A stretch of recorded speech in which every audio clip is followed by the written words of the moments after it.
Yo, what's up mga kababayan, mga kalingap? Welcome back muli sa aking munting channel. Ako po ang inyong host, Aureada TV, ay muling nagbabalik sa mapagpalang araw ng Miyerkules po sa ating lahat.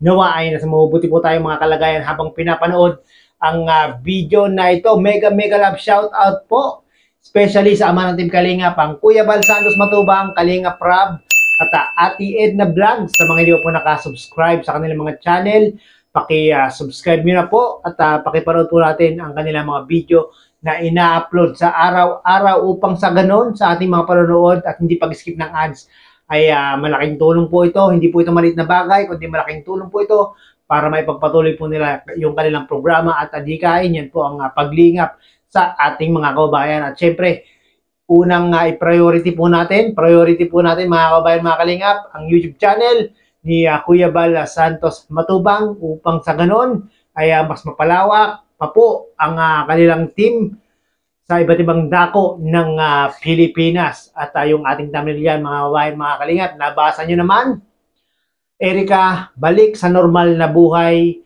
at malapit kay Erica ay nagsalita na. Pero bago po ang lahat, ano nga ba ang posible na dahilan o rason na pag-back out ni Erica, mga kabayan, mga kalingap? Meron po ba kayong idea? Meron po ba kayong nalalaman? Pakinggan muna natin itong video na ito, no? Baka ito yung isa sa pinakarason kung bakit itong si Erica ay umayaw sa Team Kalingap. Panoorin po natin ito mga kababayan, mga kalingap. Papakilala po na ako po ay number one defender ni Erica. Bakit po, mga kalingap, pinagtanggol ko itong babaeng ito? Sapagkat si Erica po ay walang YouTube channel. Wala siyang YouTube channel o Facebook para sagutin yung mga paratang sa kanya. Yung mga nambabash, yung mga nang-aaway kay Erica, wala siyang YouTube, Facebook para sagutin yung mga paratang, yung mga bintang laban sa kanya. Mga kalingap, mga kaibigan. Pangalawa po, wala siyang inapakang tao, wala siyang nilait na tao o sinaktan man, isa man sa inyo, mga kalingap at mga suking tigpaminaw. Namuhay siyang tahimik at namuhay ng mapayapa. Bakit nyo po binabash ng below the belt itong si Erica? Kaya ako po bilang isang vlogger,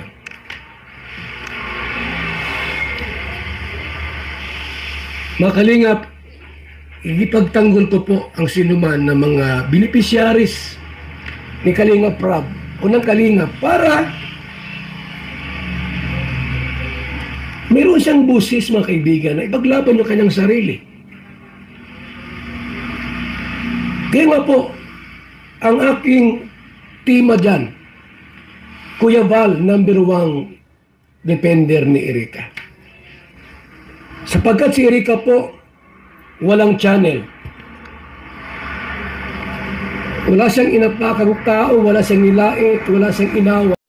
So yun na nga po, no, mga kababayan, mga kalingap, napanood po natin sa video o sa live ni Kuya Bal Santos Matubang, no? Binalikan lang po natin yung live na ito dahil nga po nung mga nakaraang buwan, nung mga nakaraang linggo ay grabe talaga ang pambabash kay Erica. Talagang below the belt na po yung ginagawa ng mga basher, yung mga naninira, yung mga umaaway dito kay Erica. Hanggang humantong na nga po na merong larawan na kung saan di umano itong si Erica ay merong malisyosong larawan. Ipinakalat nga po ito nung basher talaga yung Team Kalingap, no? Yung talagang naninira sa Team Kalingap, no? Kung kilala niyo po mga kababayan, mga Kalingap, yung tinatawag nilang Baktidol, yan po yung nagpakalat ng larawan ni Erica sa Facebook, no? At baka hindi po nakayanan ng pamilya at ni Erica yung mga below the belt na pinaparatang, binibintang dito kay Erica. Kaya nga po, baka ito na yung pinakarason ni Erica, no, at ng kanyang pamilya, kaya umalis na sa Team Kalingap, no. Baka gusto nila yung tahimik na buhay, yung mapayapang buhay, yung normal na pamumuhay, no. Kaya nga po umalis sila sa Team Kalingap dahil nga po baka hindi po sila talagang sanay at hindi nila ma-team, hindi nila masikmura yung mga walang magawang matino na mga basher para sirain po si Erica at ang kanyang pamilya, no? So ngayon nga po mga kababayan, mga Kalingap, ay wala po tayong naririnig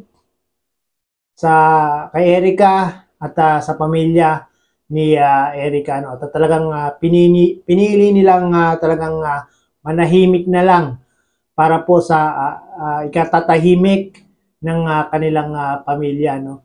Para sa ikapapayapa, para maging normal muli yung kanilang buhay, no?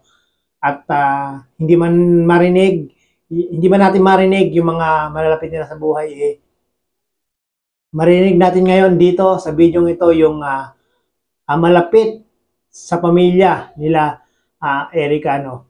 Dahil ito po yung kanilang kapitbahay ngayon.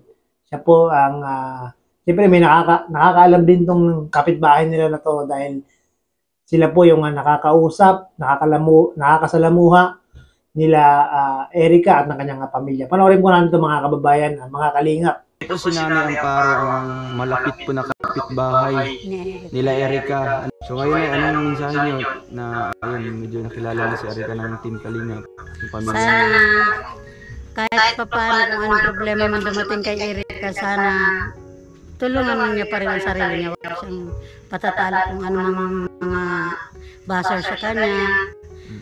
Huwag siya makinig doon. Yung kanyang ang dapat asikasuhin niya, pag-aaral niya, ang healthy niya, para hindi siya maging problematic. So yun na nga guys, napanood natin sa video ni Roel of Malalag, no? Ito po yung malapit na kapitbahay ni Erica, no? At alam din ni Nanay Amparo yung pinagdadaanan ng pamilya ni Erica at ni Erica, no? Sabi niya nga po, pinagbayuhan niya si Erica na wag nang isipin yung mga nambaba sa kanya, intindihin na lang yung kanyang pag-aaral at yung kanyang kalusugan, no? Kahit yung kapitbahay nila Erica ay alam talaga yung pinagdadaanan ni Erica sa mga basher na sumisira ng kanyang dignidad, sumisira ng kanyang reputasyon, no? Talagang apektado nga po itong si Erica sa mga nangyayaring pambaba sa kanya, no? Kaya nga po humantong na nga po sa pag-quit itong si Erica sa Team Kalingap, no? At ngayong pag-quit niya sa Amerika, pag-quit niya sa Team Kalingap ay muli pong babalik yung kanyang normal na buhay, no? Siyempre, nung natulungan siya ng Team Kalingap, yung normal niyang buhay, medyo nagbago, no? Umangat nga po yung kanilang pamumuhay, no? At sabi nga po sa isang vlog ni Erica, sa vlog ni Kalingap Rob, ay dahil sa Team Kalingap ay naiahon sila sa kahirapan, no? At so ngayon, babalik pong muli sila sa normal na pamumuhay, no? At good luck kay Erica at sa kanilang piniling tahaking landas ng kanilang buhay, no? Sana ay maging successful. Makatapos sa pag-aaral si Erica, makahanap ng magandang trabaho at makatulong sa kanyang pamilya, no? At patuloy po natin suportahan Kuya Val Santos Matubang, Kalingap Rob, at kabuuan ng Team Kalingap, no? Para mas marami pa po silang matulungan na ating mga kababayan, no? At muli ako po ay nagpapasalamat at hindi nakakalimot, never forget to say thanks. Maraming salamat po mga kababayan, mga Kalingap.